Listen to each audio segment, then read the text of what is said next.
thing I think that's you mentioned that's extremely important. Like one of the things that people ask often is like, once I get a job, especially the new folks who get into tech, like what is going to be like they're very fearful of like, you know, there's this whole thing of like imposter syndrome or like looking dumb, whatever it is. Like, you're new. It's expected that you're gonna like have to ramp up. As whether you've been in the tech space for 10, 15 years or you've been in for like 2, 3 years, like, or you're brand new into it, like there's still ramp up time that every company gives you because they do things differently. Yeah, for sure. So. Like that's just the expectation, especially if you're coming fresh from like boot camp or graduation.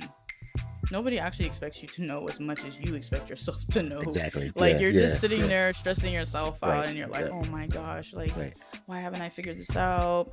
My story's gonna spill over. Meanwhile, your whole team kind of already accounted that in sprint planning because they knew that would come with training a new hire and training somebody who's literally new to the whole industry.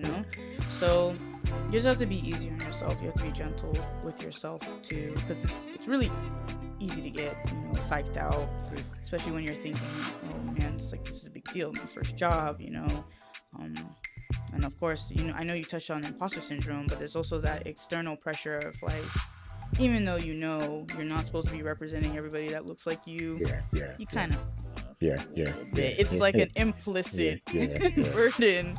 So it's like you're thinking about that, you're thinking about all these things that most people, quite frankly, don't have to think about. But the thing is, you can't improve and you can't move further if you're just not gentle with yourself.